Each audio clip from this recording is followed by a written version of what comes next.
So, hi everyone. The paper we're talking about today is There is Only One Reality. And we've got Beatrice joining us now, which is lovely. Hello, Beatrice. Nice to see you. So, who would like to start? If you want to say anything, make a comment, ask a question, then you have to unmute your mic first, and then when we've finished having a conversation, mute it again so that it doesn't disturb when we talk to someone else. Yeah, so Jenny, hi, Vinod here. Hi Vinod, yes, lovely to see you. Yeah, same here, good to see you, Jenny. Jenny, as I told you in the, that this paper was pretty, initially very difficult to figure out. It was, I really had to read it over and over. I think I must have read it 3 or 4 times. Mm-hmm. That's good. To make full sense of it, especially the latter part where he talks about the granite, the reality being, granite-like. Exactly. Yes. Yeah. Yeah, and consciousness we see as very thought-like, or how should we say, very, very subtle and very fine. So Yes. there are these And twin we sort need of, to bring those two together. So we need to think of yeah, consciousness as being more granite-like, and yeah, reality is more thought-like. So we need to reverse that position. That's really what he's saying. But I'll give you a little bit of an introduction to this. It really starts with that first dialogue where the questioner mentions the two important observations. They're noumenal understandings. They're not phenomenal understandings. They're understandings that come from deep within us. They're so obvious that you can't, it's not something you can prove. And the first one, which is very easy, is that consciousness is real. And it's very easy for us to see that. Now, if you look in Rupert's teaching, the equivalent of that is I am consciousness. I am that which is aware, which is conscious of my experience. So that's the first understanding, and that's an understanding that people can come to very, very easily and quickly, as is the case in this first questioner. Now, the second understanding, Rupert doesn't even try to explain. What he does is he says to us, you go to what you truly are, the presence of awareness, the presence of consciousness. You go there and you abide there. And as you abide there, it will reveal its qualities. Now, what I found absolutely stunning about Francis was that he actually tries to help you through that contemplation when you are abiding as awareness. He's not leaving it to you completely to figure it out for yourself, but it's not easy.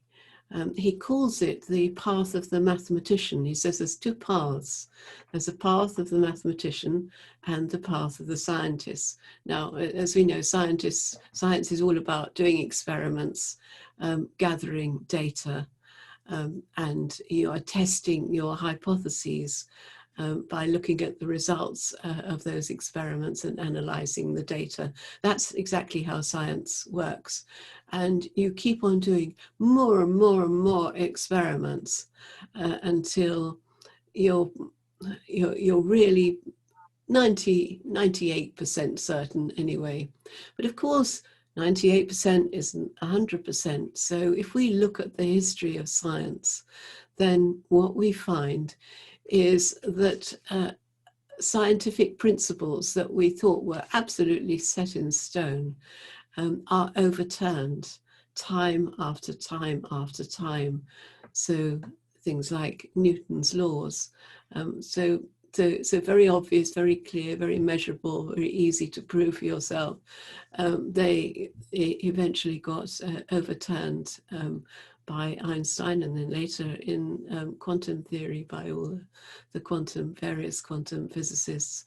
And then a lot of those conclusions, a lot of the initial conclusions from quantum physics were also overturned, and there are more and more and more discoveries. So that's the path of the scientists, and there's an equivalent to that path when we look at that second realization that there is only one reality, and there are lots of experiments, and Francis and Rupert do those experiments through their meditations or their yoga meditations both, and that gives you more and more confidence, but it doesn't give you 100%.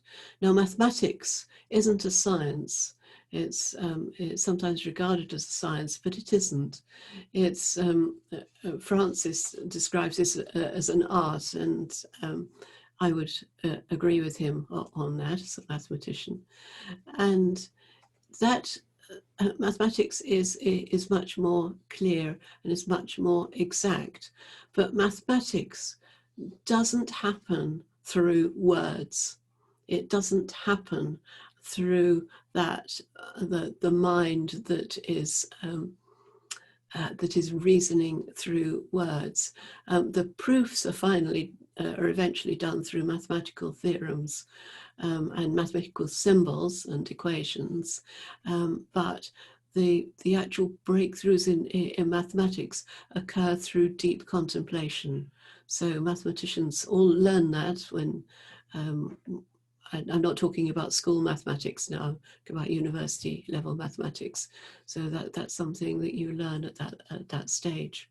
Now, what Francis is doing is, and he's both a mathematician and a physicist, he is applying that understanding of how mathematicians work and how mathematicians sort of think, and leading people to an understanding there is only one reality.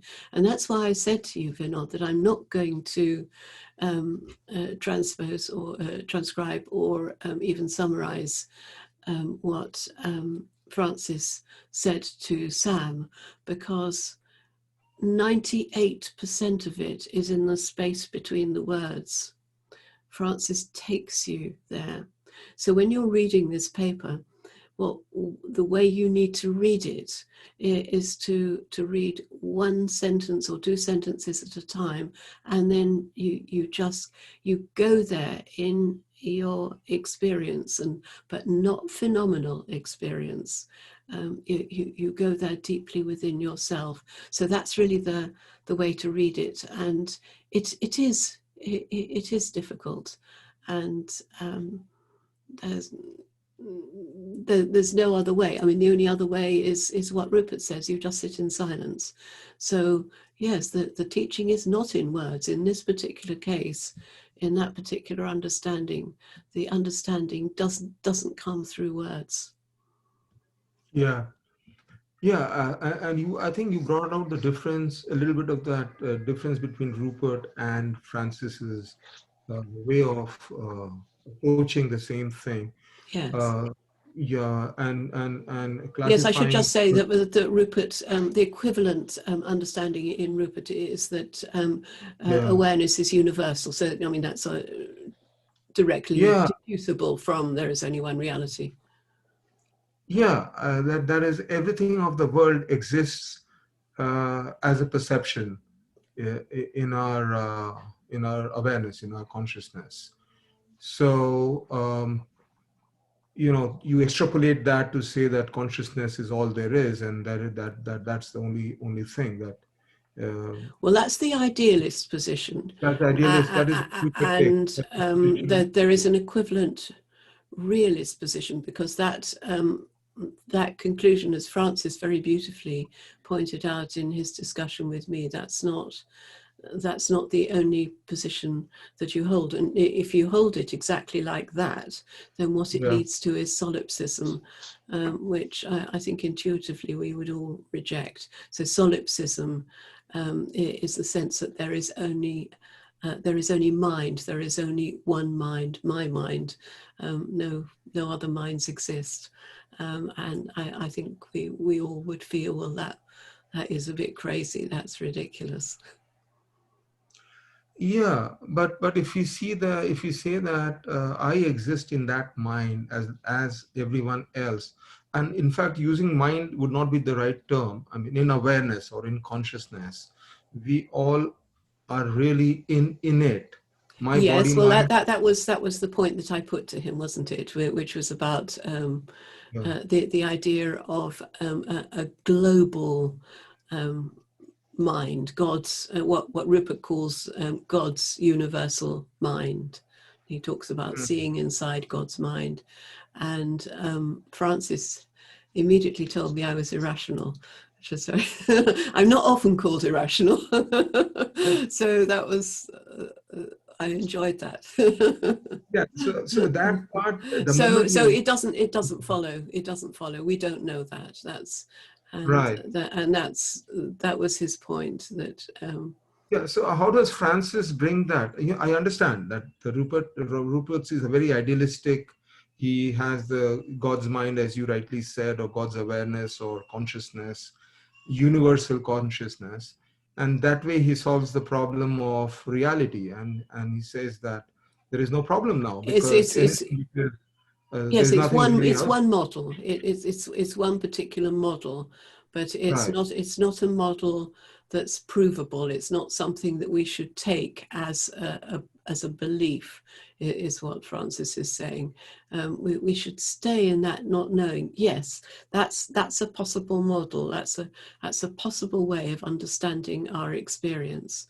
There's an Yeah. equally possible model, which, unless you're a scientist, is probably going to be a little bit tricky, which is the realist position. And he gave me clues as to, I'm not, he gave me a hint as to not pursue it at this time, and I'm not going to for a while. But he gave me clues as to where one might go to look at that, and that's something quite different. Where the world is real, and Yeah. mind is also real, and both are existing in consciousness, and there is that interconnection between world and mind, but the world is outside of mind, in Right. other words, it's not Yeah. just mind. So that is, as long as you're not following a materialist model, which he has said is out of date, quite correctly. You look into particle physics. There's no matter there in the end.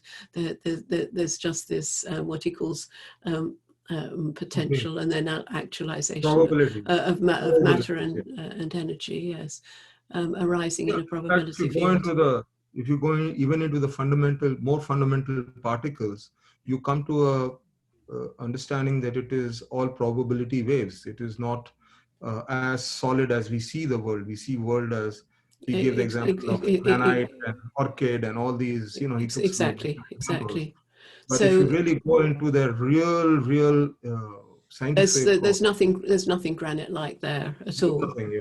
So Yeah. yeah, I get So that. We get that. he But says yeah, reverse it, and so it's what we're talking about here now is feeling understanding.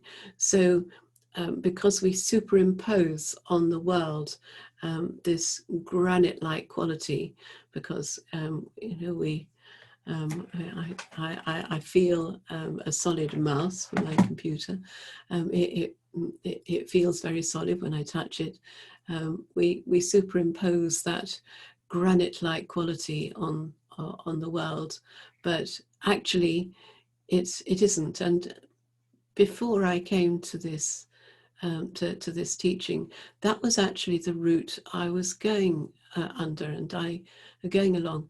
And I used to imagine, I was running a little spiritual group at the time, studying a different teaching, and I used to say to them, well, imagine you are a scientist in the cafe at CERN, and you pick up your mug of tea, and you know, because you're an expert particle physicist, that all of that is just space.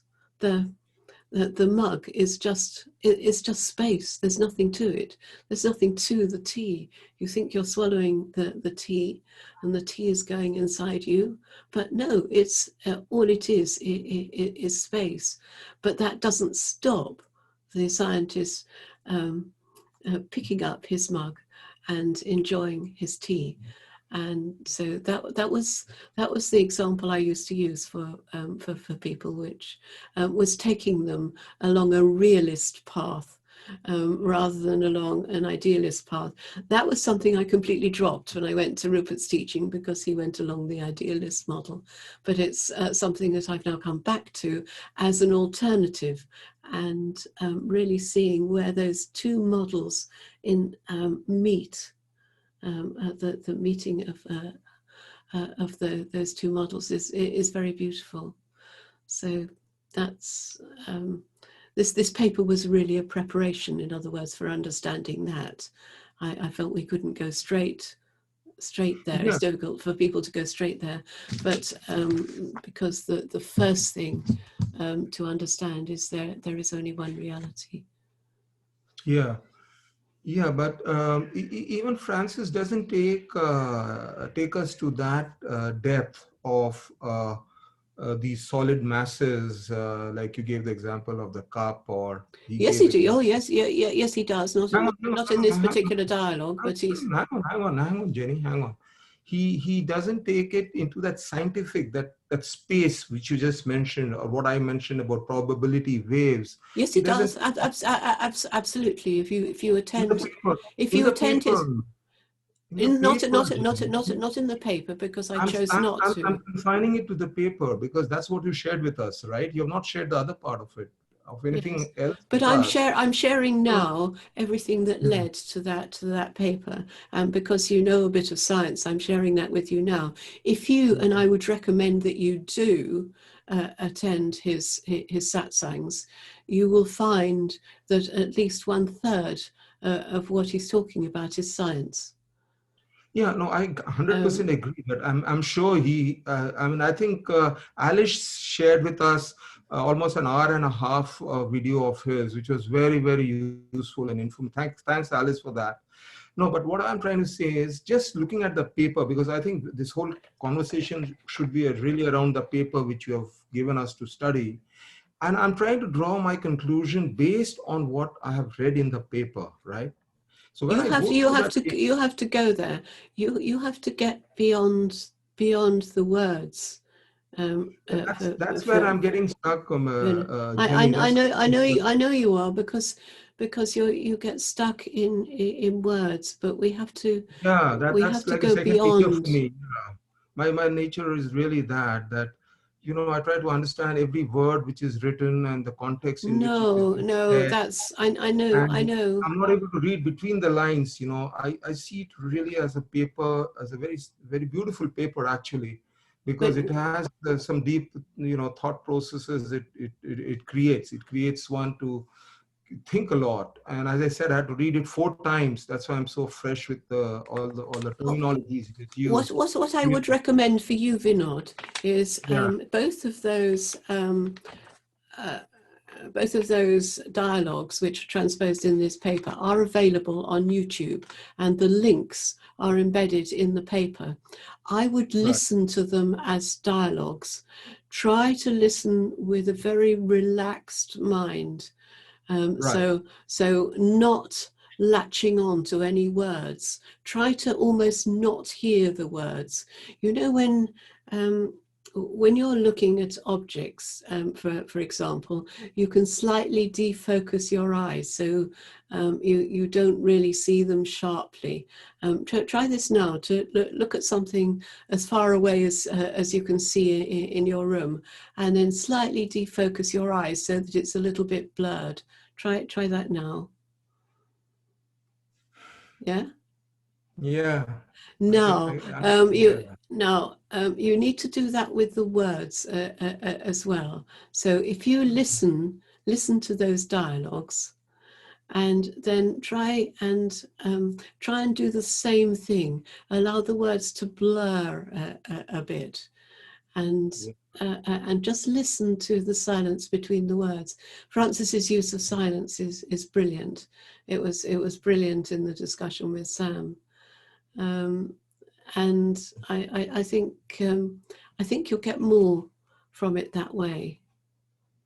Yeah, Ramana used to do a lot of that. Ramana Maharshi. Exactly, because He used to speak. ultimately, and that's why Rupert teaches this through silence. He doesn't teach it through words. He teaches it only through silence. Yeah.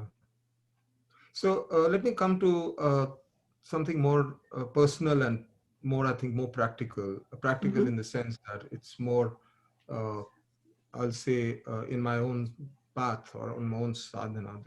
The problem of the separate self. I've read, I've understood, and I see that cropping up all the time, Jenny. I go to the base. From where is it? What is it? Do all the, but it's like a force of habit, which is I think pretty deep, very deep, and it's a separate self, literally dominating the course of the day. But for some snatches where maybe on Facebook I read something which you have written or Sam has written or Alice has shared, or so those are the moments where you come back to the truth, come back with a bang. But then when you get back into the real, that those habits, those patterns, and that's all there is. And I even though, yes, there is a slight movement where the time which I was spending otherwise in activities of the separate self, that is lesser now, but it is still there. Fair amount of it is there. And I keep telling myself, how is it that you just forget, you just goes off, and just the patterns are taking over. So is there something you have from your experience of such a long time where you could just see the separate self coming? Yes. There's something very simple, Vinod, Yeah. and that is the recognition that there is no separate self. You are giving it too much reality. You are endowing it with reality. It isn't real. There's nothing real about it. If you look into what you call the separate self, you're thinking of it as something which I must avoid, I must get rid of. No, No, it's like and you patterns. never will be able to get rid of it, because you can't get rid of an illusion. The Shankaracharya made this beautiful comment once, that it's like a mirage. It's not real. You can't go and dig it up with a bulldozer. Yeah. You can't get rid of something that doesn't exist. Don't give it any reality. If you don't give it any reality, but first of all, you have to see that it doesn't exist. Well, what is it that you consider to be yourself? A bunch of thoughts and habits. What is? Patterns. Those patterns are just patterns. There are patterns everywhere. They're an integral part of patterns of the universe. There's nothing separate about them. Yes, these patterns. Everything is part of universal pattern. There's no separation there, so it can't be pattern. So yeah, there's the separate self is whatever qualities you attach to the words I am.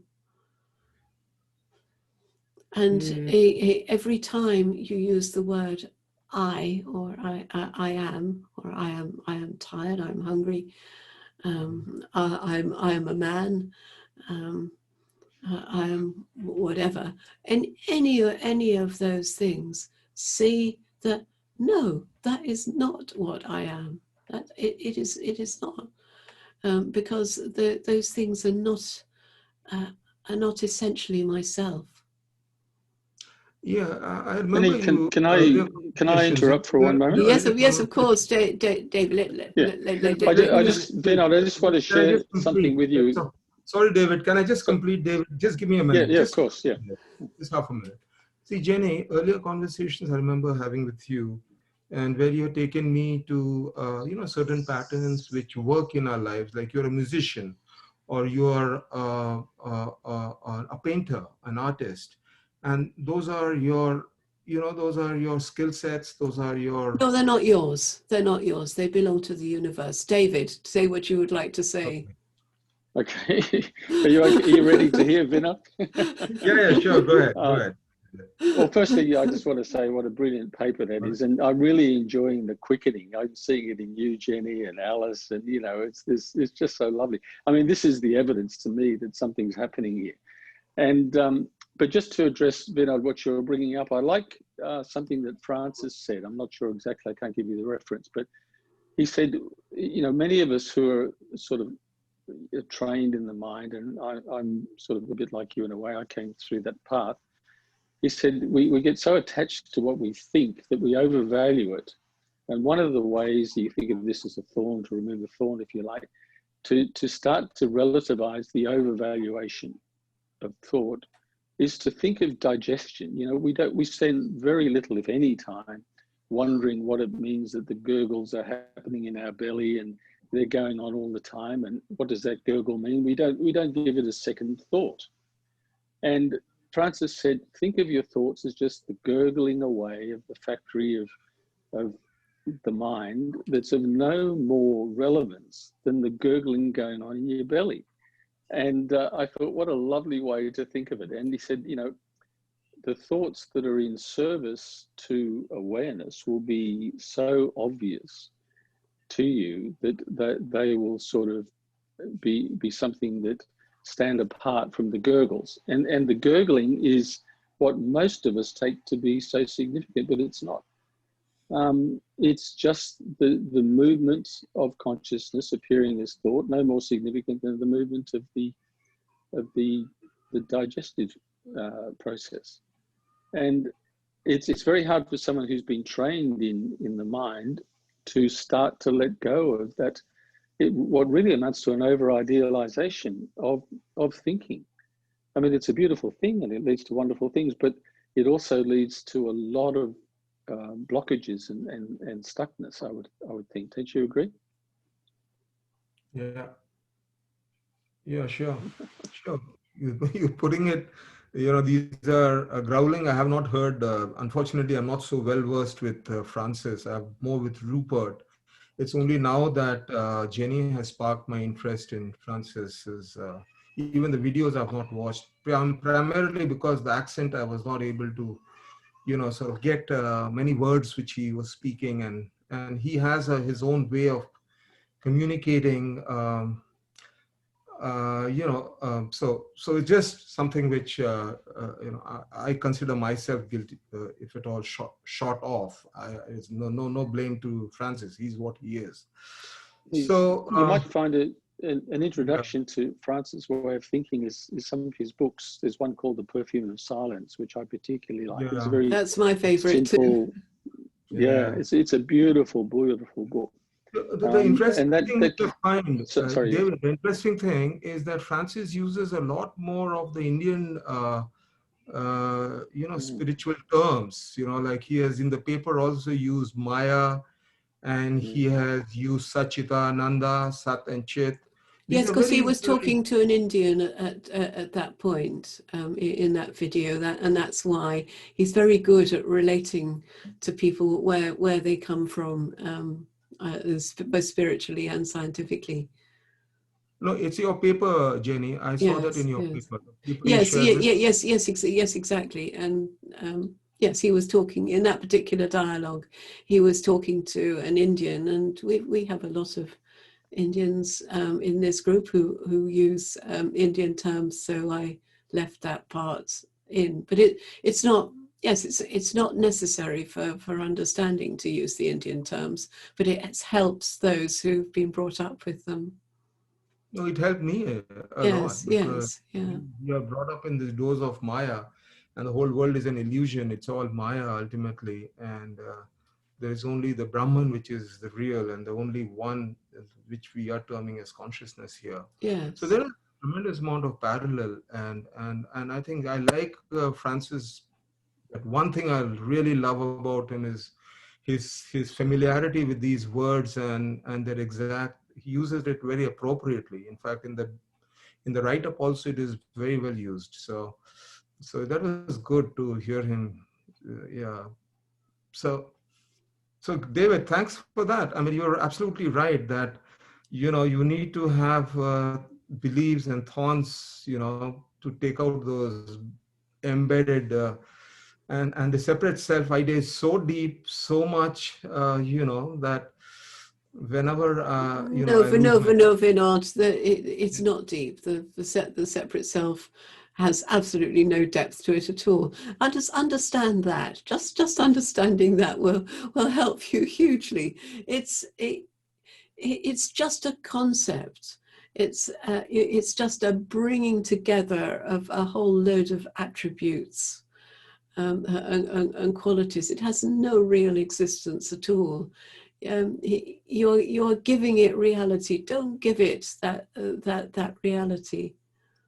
I got that. Many a times you've told earlier also that by repeating it, I'm giving it more and more reality. That's absolutely true. Just to whenever the words separate self come into your head, just say to yourself illusion and let them go. Yeah. Same for anger, same for Those are just feelings. They're not yours. They come from the universe. They're not yours. they're patterns, Jenny. It's like someone playing a guitar. He's So got I look out into my garden and I see patterns in the shapes of trees.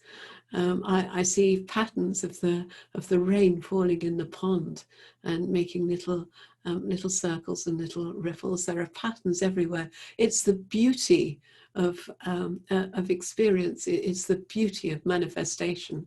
It is pattern. Mathematics, which was my love, is a study of patterns. It is the study of patterns. So patterns are wonderful. even if they become triggers, anger triggers, and my No, pattern. don't see it. Don't see things as negative. Don't see things as good and bad. Just see it as patterns. Don't see it as myself. Always go back to what you truly are. Don't identify with the patterns. You're identifying with patterns. No, you're not those patterns. Those patterns are arising in you. True, absolutely right. Yeah. They're right. But so are many other patterns, as I said, like the pond in my garden, the trees, the flowers, the stars at night. They're all patterns. Okay, thanks for that. Thanks, David. Over to you. Thank you, David. That's a Right beautiful illustration. Well, thanks to Francis. I mean, I love Francis. I mean, I think to me, Francis and Rupert just complement each other so beautifully. I love Rupert and his artistic Sufi sort of, depth, and Francis has got such a clear mind. And it's just great to have all you guys and you, Jenny, you just bring them all together. I think you're fabulous.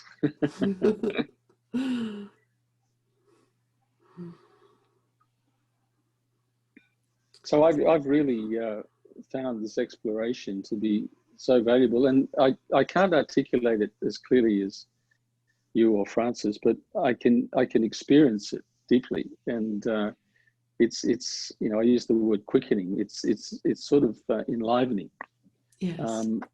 And I love playing with words, and I love the way that Francis says, well, you know, the path of the mathematician, or you know, the path of the scientist, are just two vehicles, or two ways of getting to the same shore. Exactly. And Yes. then I thought, sure, that's the thing that I love about Francis, his sureness. You know, he's just so, he just knows, and everything he says and his pauses and everything is so congruent that I am on the shore, and I just experience that, Yes.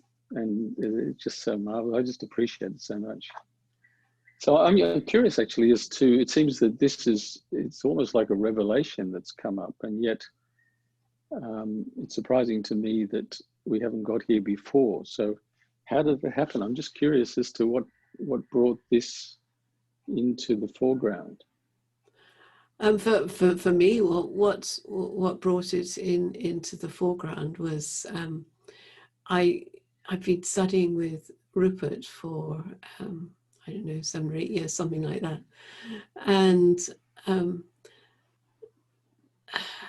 I started at a time when he had far fewer people, and so I got a huge amount of individual attention and help, and I felt there was nothing more. There were little things that I would be learning, but there was nothing more really I was learning. And I started to question what I really knew. I was utterly devoted just to Rupert's teaching. I would never consider going to another teacher. And but I started to think, well, aren't these things that I really, there are things that are very clear, and the two things that Francis mentions in this paper and Rupert's equivalent, I am consciousness, I am that which is aware of my experience, and that consciousness is unlimited, and it's not in space and time, etc. That totally 100% clear, not a problem at all. But sometimes when people ask things, and I think of the way Rupert explains it, and I think, no, I'm not happy with that. That doesn't work for me, and that was a thorn which was used for that particular person, and I felt, no, I can't use that, because it somehow it offends against my mathematical and scientific background. And then a friend, some people might know her, Rachna. Alice and Beatrice probably know Rachna. She sent me, she goes to all of, she's been with Rupert for not quite as long as I have, but almost. And she now goes to Francis's meetings every day, because he runs them every day. And not the meditations, but the satsang. She writes detailed notes, but her notes are Francis's actual words, and not all of them. She'll just transcribe some of them as he's talking, and she does that because she finds it's very helpful for her. And she just sent me something, and she said, I think you'd like this, and which was very sweet. And we've been working together on COVID modeling and things, and that's why she thought I would like that. And I just thought, this is amazing. And then I've always listened to, I've listened to watched all of what Francis has put on YouTube, and I watched again something else, and where he was talking about idealism and realism, and I thought, I'd never really seen realism as being a possibility. I had rejected it at the point when I came to Rupert, and I'm not sure that rejection is correct. And so I then went and had a dialogue with him about that. Yeah, I thought, in a nutshell, what I got from from the way Francis approaches is that the Rupert sort of likes to know. You know, he talks a lot about knowing, and he sort of extends that not just to his abstract concept of knowing, but actually knowing what the truth is. And then Francis just blew that apart in just one sentence. He says, anything that you know, by definition, is limited. So it is actually much more beautiful to then open up the window and say, I don't know. And look what opens up when you do that. And I just sort of, wow, he just blew the whole thing apart in that one sentence for me, you know? Yes, it was that was another trigger, I think, for me to go to Francis, because it was that quote from Jean Klein, which I've always loved so much, which is "Live in not knowing, free from memory," and that I was Bill Free is an ACIM teacher who has subsequently gone to Rupert's teaching. He and I worked together quite a lot. And he gave me a free ticket to this big conference-y, very expensive conference that he ran, where Francis was talking, and people weren't really asking Francis questions. I thought, I can ask Francis a question. He was a student of Jean Klein. I'll ask him about that because it's something that I love, and to really understand in more depth what he means would be great. And so that was in one of the that was my first conversation ever with Francis. So that was also a trigger. I love the idea of not knowing. That fits better for a mathematician than knowing. But I think for an artist, you have to know. You have that very solid knowing this. This is what I'm inspired to create. It has a very. You have to be very sure. You have to be very sure of what you're doing, and Rupert is. So I think that's the artistic side, the opposite side. So knowing and not knowing, the two the two complement each other. I see a completely different Jenny. I've sat in almost as many retreats with you, with Rupert. Yes. And everything you've been saying the last couple of days and weeks and listening to Francis, I'm not really hearing anything new. I can hear it in what Rupert is saying and doing. And the thing that triggers me right now is this, the knowing. Knowing, there's the knowing you can experience with the mind, with the thinking, with rationality.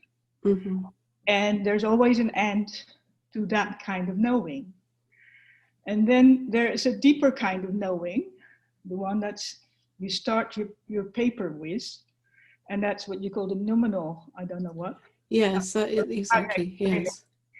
And that's a completely different knowing. And Francis takes those two, well, you cannot, in that knowing, also for you and for Francis, there is absolute certainty. It cannot be proven, but it is a different kind of knowing. Exactly. What I am. And then you have the rational knowing and the pure habit of how we were conditioned, mainly in that mental knowing, rational knowing, where that always comes to an end. And so here, your last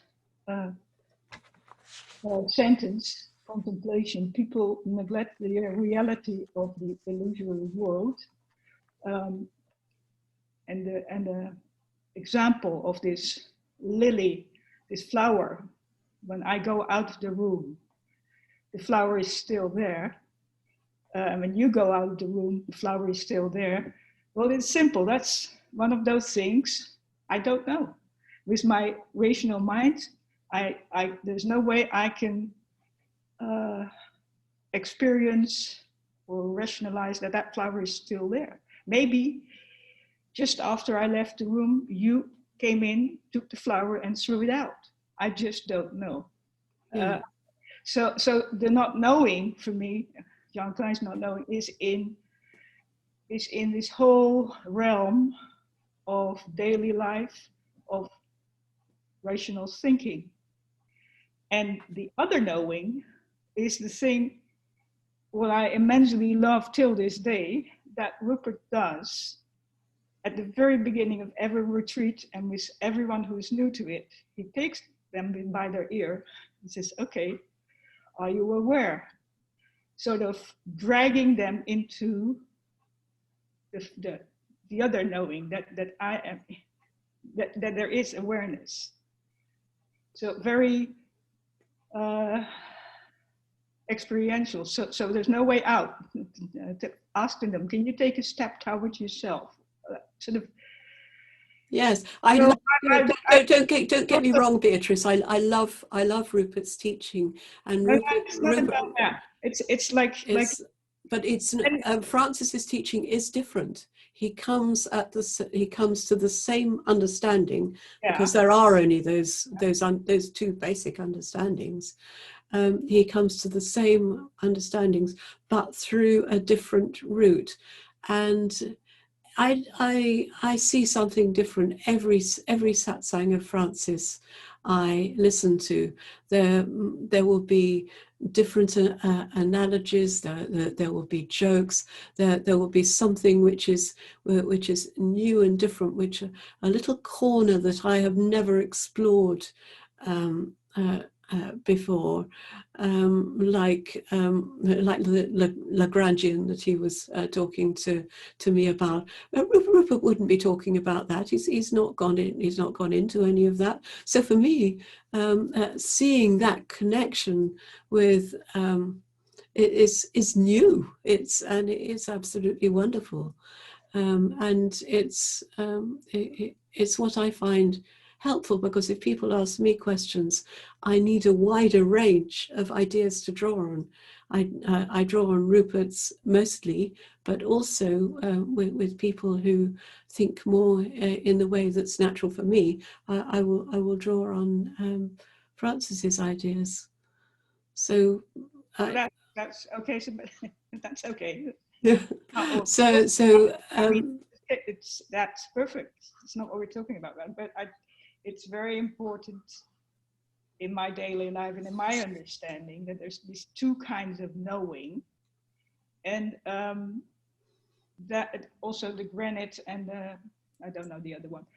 It's like when Rupert is building up from the first step, the second step, and then going back to the world, pondering the consequences of. Yes. Rupert doesn't do the granite. Rupert only does the thought-like. Consequences that's exactly what's happening. That's exactly where the granite and the other one integrate again and again and again. Yes, you see, what Francis does is different, Beatrice. Rupert keeps that thought, like that softness, and that was how I initially and still do feel the world, as that softness, that non-granite like way. But what Francis goes a step further. And he says, see consciousness as granite-like, and then see the world as thought-like. So he's reversing the two, and it's doing it as an exercise, as a yoga exercise, and that is amazingly powerful. So that is something new. That is something different. That's the way it is. Yeah. Well, okay. It's beautiful, and seeing, you see, Rupert goes very beautifully round that idealist circle to the point where idealism and realism meet. Francis also, for people who've got the understanding, will take you round the realist circle to where they meet. And it's seeing both halves of that circle for me was a complete revelation. It was absolutely beautiful. You don't need it.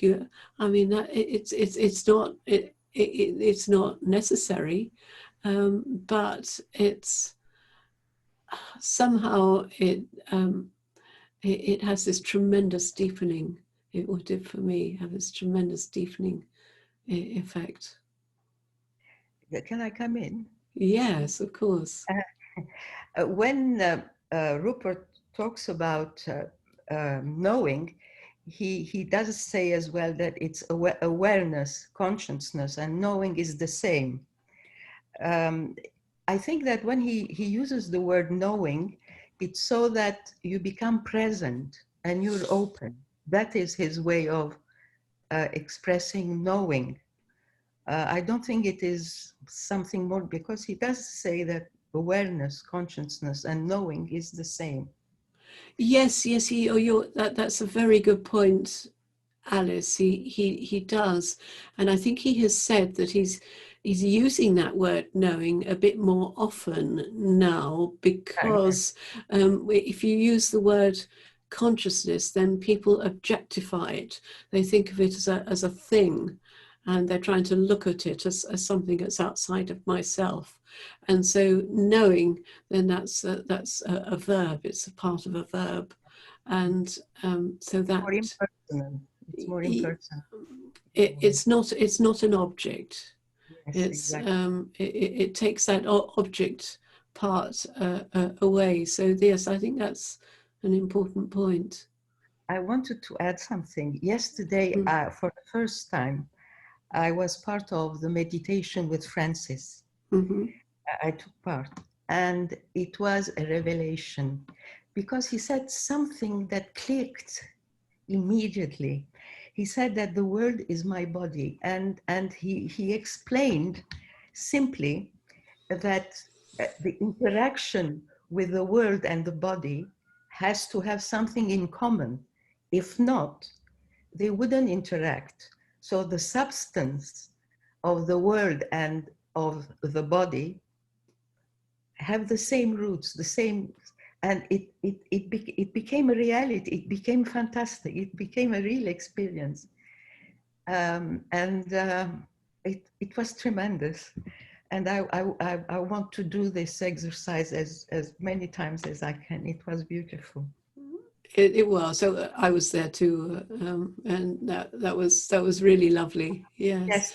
And there's been a number of dialogues on that, and he's even gone into the science of that, and he's talked about the brain and how the brain is not my brain. It is completely enmeshed and interconnected with the universe, and and the thing is, it's short. It's not very long. No. And when he said yesterday, you are resonating with it because it's coming directly from the cell. I mean, I don't know the word that he used, but it was so powerful and simple, very simple. Yes, exactly. Yeah. I agree with you, Alice. I was there with all of us, and what I really like is that his meditations are so powerful and short. So, and then I always turn it off because people start saying, thank you, and I'm still resonating, and I'm like, shut up. I know. So I usually just exit right away. So I can, his like, it's, Francis is sitting right there. I feel his presence. And it's so powerful, the words that he uses. If you allow just to be empty and allow it to just flow through you. And my head is just like going like this. Do you have that feeling sometimes that your brain just is like, not yours, but universal. Exactly. Yes, it's lovely, isn't it? Alice, who's your friend? We had a friend with you just a moment. I think he went to the washroom. All right. Yeah, it's Jan. Yeah, or Jan. Ian. You're a mist, Ian. Come on, come on. Yeah, he was there with Francis yesterday too. So. Where was he? Oh, right. Hi, Ian. Lovely to see you. Everybody. Hello. Well, I was just wondering because sometimes I have thoughts that are not words. There's no narration. They're just, for example, music or art that I just see in, for example, a lucid dream, or that I hear in some way. And that's not a mental process or a model. And it is also part of this one reality. And I'm not sure where is my mental model when this is happening. Is that also a thought when it's not about thinking, it's actually about just experience? Well, there's no mental model there when you're, you mean you're imagining music in your head rather than listening to it. Is that right? I am actually already hearing it, but it's not coming from me. Yeah, or, yes. Or my immediate surroundings. Yes, I know. Yes, there's no model there. There's nothing being superimposed there. You're just available. You're open, and you're just listening to what is available to you. And then maybe you go and write down the music, or you play the music afterwards. You turn it into a piece of music other people can hear, maybe. And is that also the same like thinking? It's a form of thinking, but it's not. But it's a form of mental activity. I prefer not to call it thinking. I think it's. And when there's this it's hearing, it's listening. It's listening to. Jean-Claude talks a lot about listening, and he means something which is not necessarily actual sound that we're hearing. It's a kind of openness, and you listen to what becomes available to you, and it's sounding to me like that's what you're describing. You're listening to what becomes available to you, what passes through your mind. Okay. And that comes from the universe. And when this kind of mental processes occurs, there's no separate entity there, and just kind of an awareness. Exactly. And there might be a little one reality that we want to anchor in when we're doing all of this meditations. Well, the one reality is yourself, and yourself is not just this limited body and this limited mind. Yourself is the whole universe, and that was really like that meditation. My body is the world. The world is my body. It's everything, and you are that, and you're just open and listening, and yeah, that's beautiful. When I'm listening to Rupert and Lucille, and I'm in this kind of like trance, I would say. Yeah. I catch myself in not being a separate self. And who is that? What's happening is that you're being held in what you truly are. You're being held there by those words, by that interaction which is beyond words, and you're just being held. And there's I think I suspect there will be no feeling of being separate in any way. You are just that space in which you are held, and that's lovely. You don't need to. It's important to go beyond the words in exactly the way that you're describing. That's what I was talking to Vinod about right at the very beginning.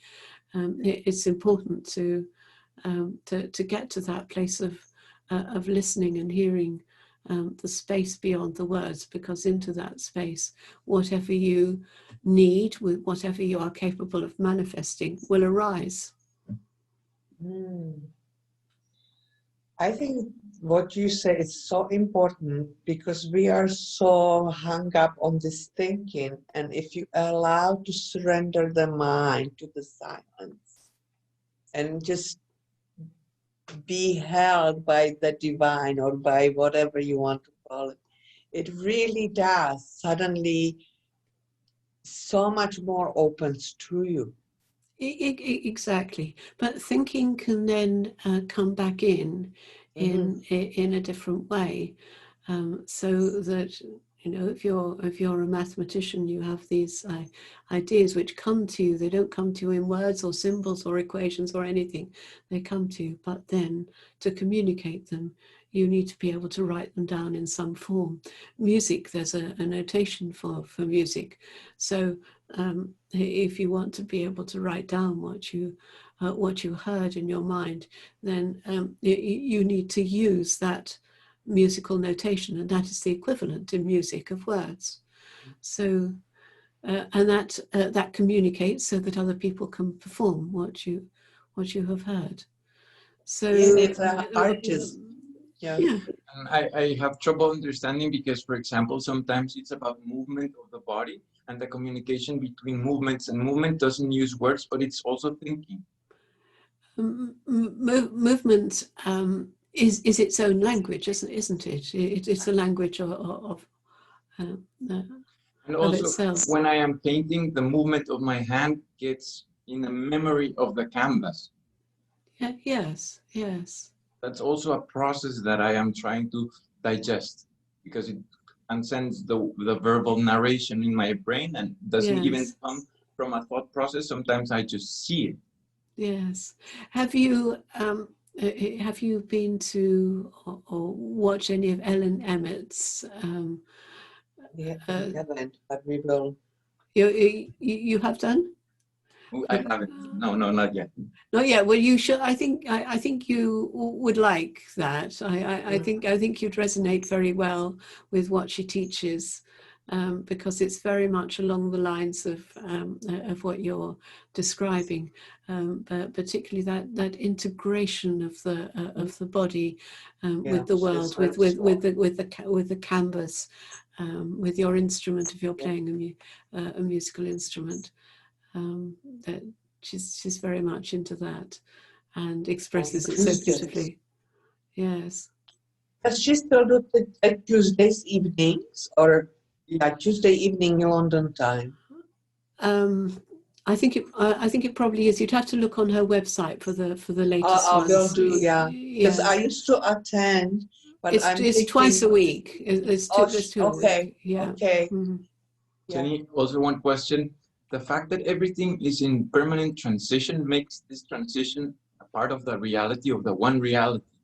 As real as awareness itself is this transition of what is the material waves that are always changing. That's also real. Awareness is real, and that is unchanging. It's like the unchanging background, and then all the waves are like the waves that are occurring in that unchanging background. And Atmananda Krishna Menon has this beautiful analogy, which both Rupert and Francis use, of the sea. And so awareness is like the sea, the ocean. It's completely neutral. It's unchanging, but the waves rise and fall within the ocean, and that's the movement. And there's a beautiful discovery in science. I think it must have been in the 19th century. Where it was discovered that everything is in motion the whole time. There's the concept of a temperature which is called absolute zero, which is a temperature you can never actually reach. And if things are not at absolute zero, then there is always vibration. Everything is vibration. And that is a very scientific way, and lots of scientific discoveries to support that, of course, of expressing what was in the tantric teachings, which is called spanda, which means vibration, and explaining that the universe, the world, is vibration, is spanda. So it's the activity of Shakti. Shiva is the constant background of awareness. Shakti is the activity of awareness, and the two are united. The two are one, and the vibration is known as spanda. It's lovely the way science and those ancient traditions come together like that, isn't it? Absolutely. Can I say something? Jenny, would you mind expanding a little bit about this idea of consciousness as granite? I can take the idea of the world as thought, but consciousness as granite, it sort of objectifies it a bit much for me. What's that about? Yes, I mean, in a way, I think he's giving that as a yoga exercise, because people think of the world as being very solid, and he's saying, no, you have to reverse it. What is solid, what is always there, what is permanent is consciousness. So if you can visualize consciousness, myself, as being granite-like, and at the same time you visualize the world as being thought-like, as being that kind of having that kind of dissolving quality, as not being real, like a dreamlike quality. So you reverse the two, and you do that as a kind of yoga exercise. Then I see. Yeah, that's it's a very beautiful exercise. And then you feel, yes, that's what's permanent. There is only one solid, absolutely solid, unchanging backdrop on which everything manifests.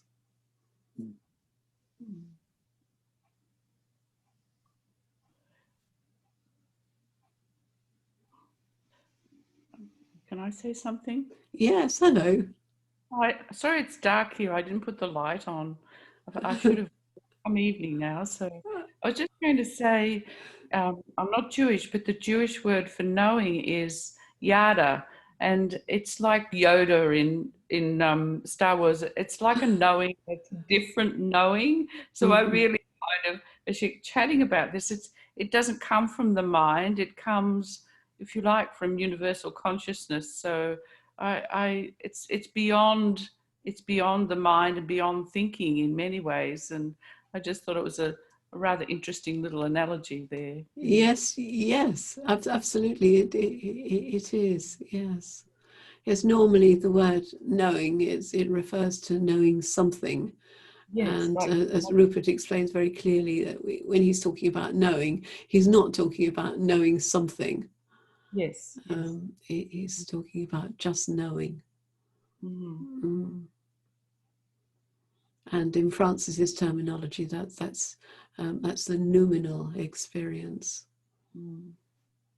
It's a lot for me to digest. I have to really consider, and all of it. It's very, it's probably simple, but it's deep too. It is deep, and it's I think what I found very helpful was coming to those same understandings, but from a different direction. It showed me all the little thorns I'd picked up on the way. Not they weren't beliefs as such, but they were things that I'd loved from Rupert's teaching, which had coloured the way I see things, and had coloured that not knowing. And with approaching this through both teachings, and obviously know Rupert's teaching absolutely backwards, but not so much Francis. So I'm spending a bit more time with that now. But I'm finding that it takes you much, the two together take you much deeper into not knowing. Mm. Yeah. Thank you.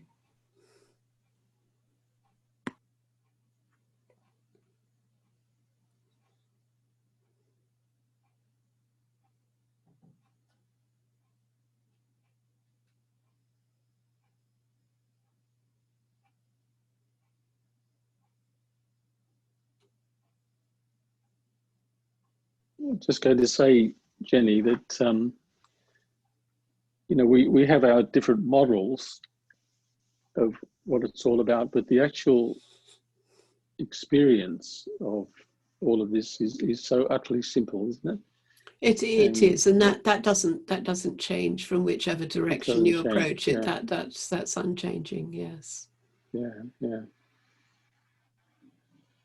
But if you're communicating it with other people, which I'm doing a lot, then I feel it's very important to know what we know for certain, 100% certain, and what we really don't know, and to distinguish those two very, very carefully. There are so many people, I would say probably the majority of people who are following Rupert's teaching actually believe in the whirlpool idea. He's used it such a lot. He makes it absolutely clear that that's just a model. It may not represent anything that's true at all, and he said that. But people pick it up and they hold on to it because it gives them a feeling of continuity and life after death and so on. And I feel it's really important to be clear that no, that's just a possible model. There are other possible models which Francis uses, and I think Francis feels the more likely is that the mind just dissolves at some point after death. So he takes a different model, both possible, but it's the not knowing of that rather than being attracted towards one or towards another. So I was always attracted towards an idealist model, and that's natural for a mathematician to be attracted to an idealist model. But I recognized from my discussion with him, it's important not to superimpose that coloring on the universe. But yeah, I mean, to me, it's a. Yeah, sorry, no, go ahead. Alice, what were you going to say? Yeah, I wanted to say that yesterday, Francis said that answering a question on YouTube, that you choose what you want to be next. I mean, later on, after your death. When he said you choose, it didn't mean it's the person, I think, the ego that doesn't exist that is choosing, but it's real consciousness that chooses. But I don't think he said you. I think what he was saying, you choose what to believe, what you want to believe. I don't think he means there was anything of. I listened. I listened to that on YouTube. Yeah, I don't think he means what you think he meant. He doesn't mean that there is anything that happens after death of the body. He's not saying that. He's saying that you choose what you want to believe about that. He didn't use the word you believe. He used the word you choose. But of course, the choosing is not... Interesting, Alice. So what I heard him say was you create. Not you choose, but you create. Okay. As in you, not you, the individual, but you, awareness. Yes. Yeah. Yes. I think if you listen to it again, he says you create. It makes sense of it because we're all so different. We have the same awareness, but the result. But there is no individual that creates, Alice. He's talking about talking about the patterns of the universe, and so it's not you choosing what you are going to be No, next, because there's no. no you in the first place. I know that. It's awareness choosing for each one of us. I mean, No, because there's no one of us. There is no each one of us. what I mean to say is that we No, are different. awareness chooses what. In fact, awareness can't even choose. It's whatever manifests, and it's just according to the patterns of the universe. You choose what you, as an imaginary separate self, choose what you want to believe about it. Yeah, that's true. The patterns, we are different patterns. Well, you see, there's no we that has different patterns, Alice. The universe has patterns. The universe is pattern. But as soon as we contract into a we, my patterns, your patterns, then we are superimposing the concept of separate selves. So what Francis is talking about is the complete enmeshing of all of those patterns in the universe. There is no separation. That if we take the materialistic model, the model of science, there is complete interconnection between everything in your body and everything else in the universe. Take one molecule out of the universe, and the universe changes throughout. Is what he says at some point. There is no you, there is no me, there is nothing that can survive. What he says as well, very interesting, is that don't think that you're a human being. You're not a human being. So if you make that a kind of think when you experience that you're not really a human being, it's an amazing experience when you do it often. You're not a human being. Exactly. That's good. But nor are you anything else either. Yeah. It's the unknowing. It's the unknowing. That's what I love about Francis' approach, is that if you really understand that, then there's no more talk about karma and reincarnation. Exactly. Yeah. That's what he says. It makes no sense. Yeah. Yes. Troy, it's lovely to see you. Hello. You need to unmute your mic to say something. Yeah, hi. Thanks for making this available. I appreciate it. Hi, everybody. Hi. Where are you? I am in Thailand. In Thailand, right? Hello. Hi. 3 p.m. here. Perfect. Good time. Yes. Okay. Yeah. And this is my first time. I've been following Rupert's teachings for a while. Haven't ever followed Francis's teaching, but I've known his name for 10 or more years. I never really paid much attention to him, and I didn't watch the videos that you linked in the PDF. I did read the PDF, and I think I understand it at least intellectually. And so sometime today I would like to ask a question about all of this. Well, yes, you better ask it, because we're sort of coming close to the end of this meeting. Right. How long do these last? An hour and a half. So we started. I think you've arrived a little bit late. An hour late. Okay. So anyway, so you ask your question now. We can carry on to. So I think I read this in Francis's paper, and I know I hear Rupert say it, is that consciousness is aware of itself. Okay. So I pay attention, I meditate on this idea, and I can sort of get the point that there is no individual self here separate from everything else. But something that I don't know is that how do I know that this body is not self-aware and that all of these individual human, at least, bodies are not self-aware? Right. Okay. So there are a number of scientists who say, well, since consciousness is the background of everything, then everything must be conscious. So that includes people and animals and plants and trees and tables and chairs. All of these things must be conscious, and that's called panpsychism.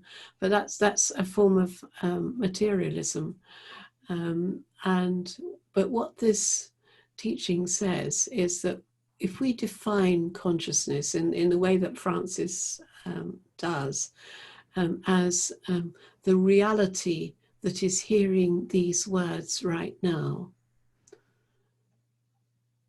then we're putting consciousness in the primary position, and consciousness cannot be in those things, because consciousness is the reality which is experiencing all of those things.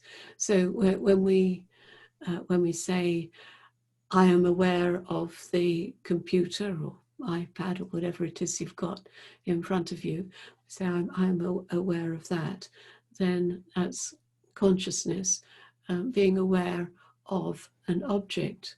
Now, consciousness itself is not an object.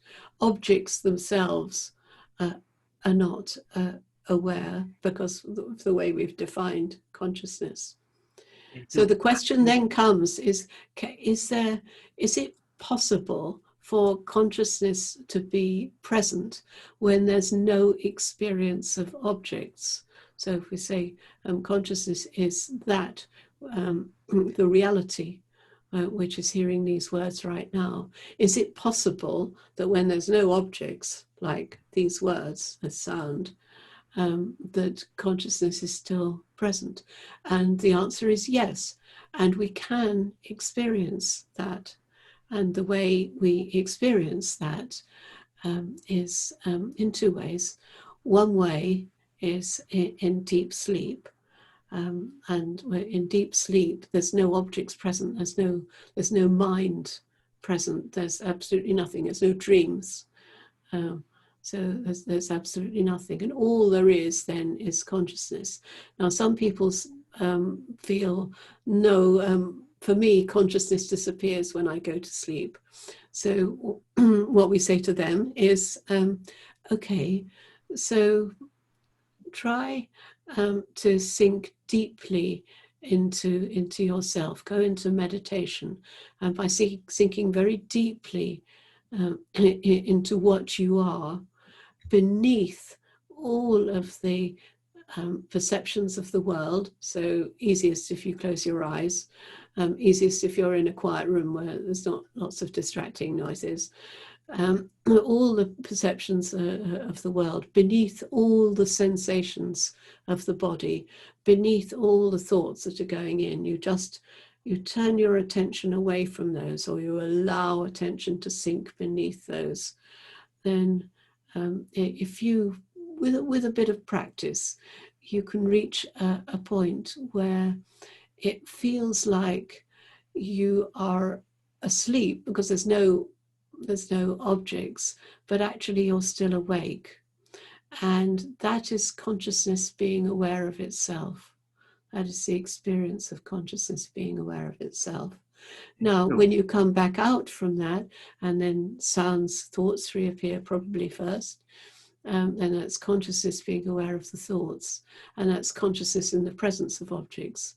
So that really, that tells you, that teaches you that consciousness is primary, and that's the way of understanding that. So it's during that experience. Exactly, it's during that experience of deep meditation. Yes, it's like sinking to the bottom of the ocean and you're sinking beneath all the objects of experience. And that's when a person can know that the body is not self-aware, but that consciousness is aware of all of these little things arising in consciousness. Exactly. The body is just something else that arises in consciousness. It's another object that arises in consciousness, and it's not in any way separate from the world.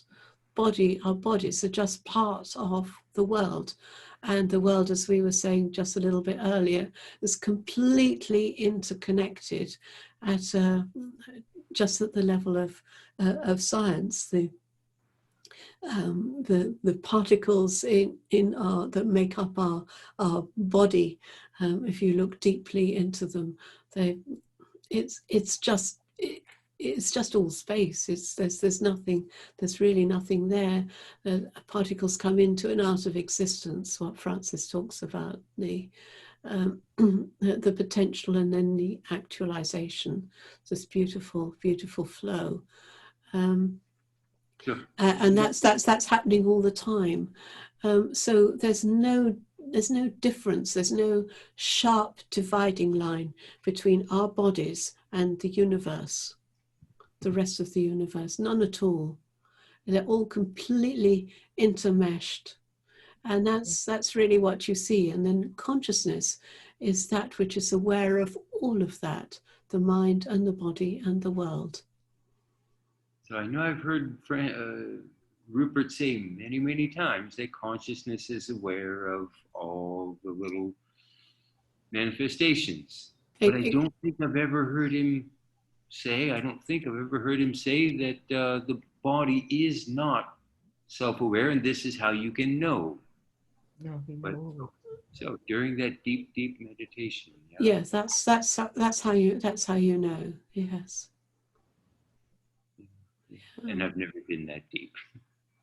Well, just give it a go. It needs some practice, but it's beautiful. It's a lovely it's a lovely experiment to do. Right. Okay. Yeah. So thanks very much, Jenny. I appreciate the answer. Was there anything else that you wanted to ask about? Alice has got her hand going. And Alice wants to say something, do you? No. No, she doesn't want to say anything. That's all right then. Everybody's saying goodbye. All righty. Yeah.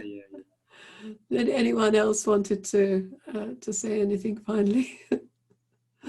Or ask anything? I want to say thank you, Jenny. Thank you. And thank you, everybody. What a great group. What a way to start a morning on Saturday.